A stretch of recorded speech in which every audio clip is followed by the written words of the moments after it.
What happened with Brad and Gail, who had water pouring in from the air conditioning of their new RV? I'll have an update for you next. Welcome to the channel. I'm Liz. I interview people with defective RVs in order to pressure the RV industry to take care of their customers. So far that has been working thanks to you for making this channel the force that it is.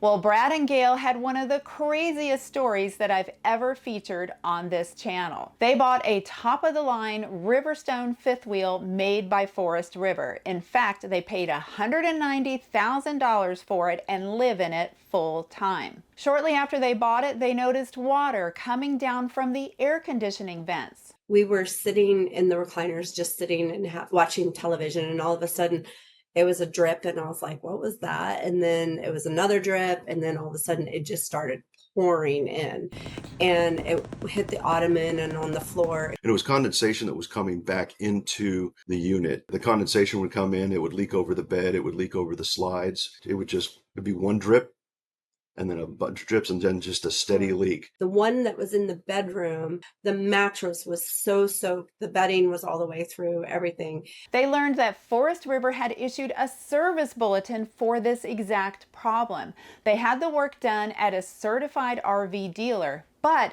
the fix made things worse. Now, instead of dripping, the water was just pouring in.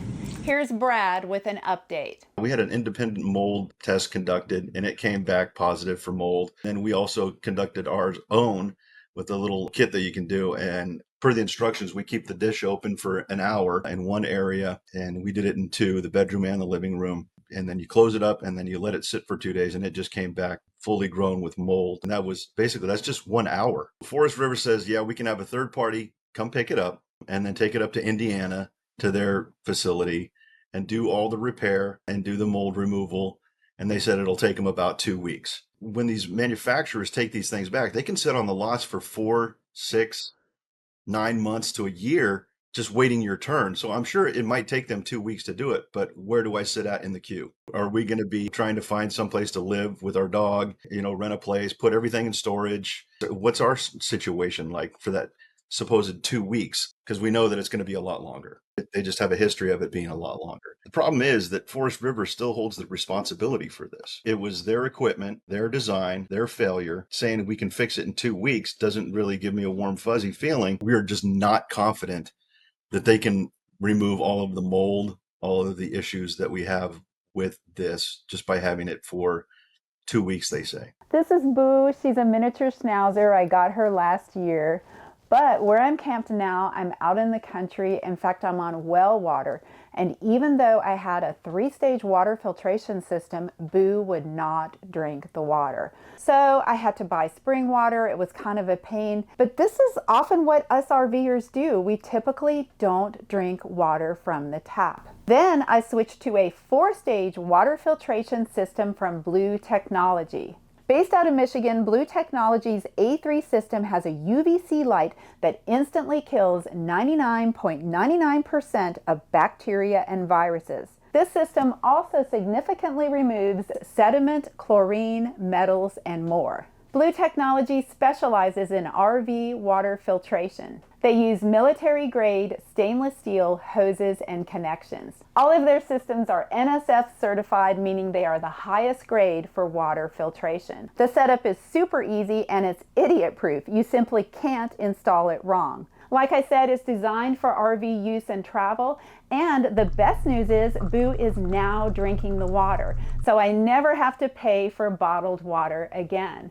Save 7% on all Blue Technology products. Just use the QR code or the link in the description. They did say that they would pay the cost of us to stay in some lodging, but they didn't say whether they would foot the bill up front for that. We're paying on this and paying a rental spot here through April. Now we're going to have another additional cost if they're not paying for it up front. That's just a bill we can't foot. And that's all their emails come back saying is, we'll come and pick it up and we'll try to fix it. And I keep telling them we're not confident with that. We want a buyback. The last email I sent out was the 26th, and I still have no answer answer from them. They've ghosted us. It's ridiculous how some of these manufacturers treat their customers. With regards to Forest River saying, hey, it's not meant to be living full time. It's, well, if I go camping for 2 weeks and I have the same problem, am I not living in it for that 2 weeks? Whether it's full time or whether it's 2 weeks or a month or 2 days, it doesn't matter. The problem still exists, and it's the manufacturer's fault. For Forest River to put the onus on us when it was their air conditioning system and their design and their ducting and everything else that caused this condensation leak within the RV,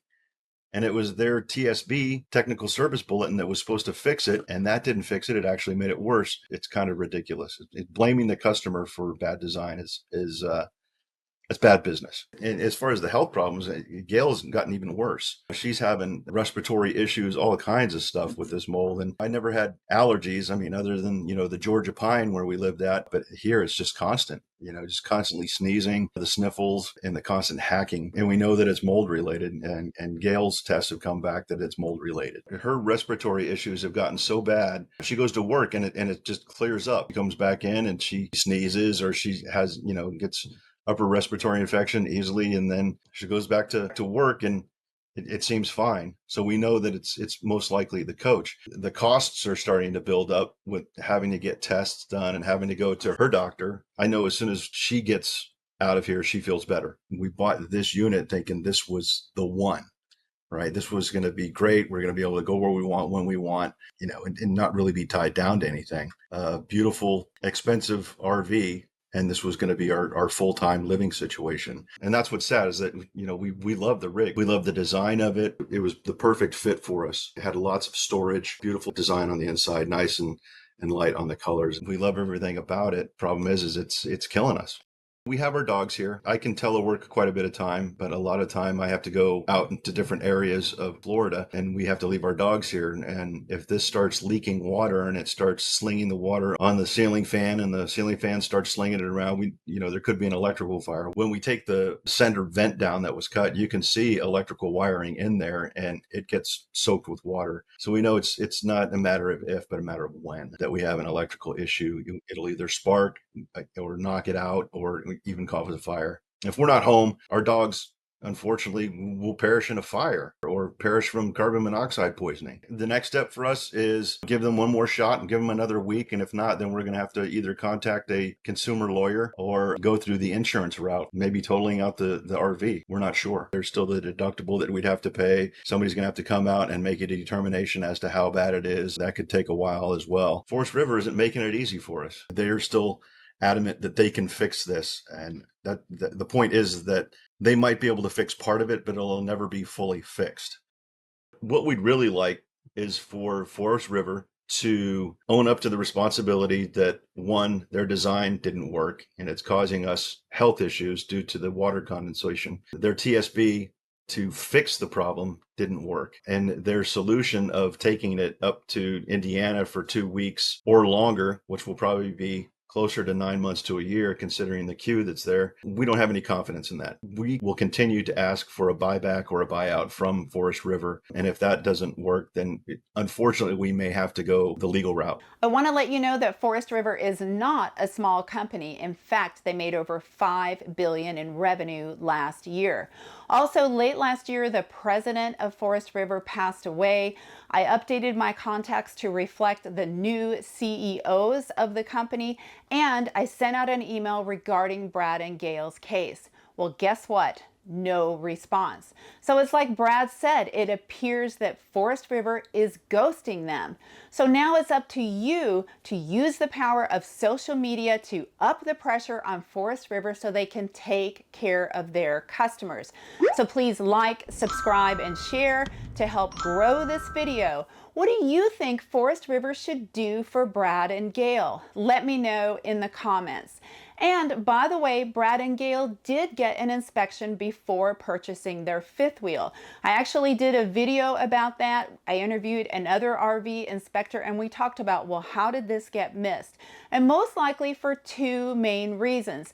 Number one, the air conditioners probably have to run a while before the leaks start, and probably more than one needs to run at the same time to get this excess in condensation.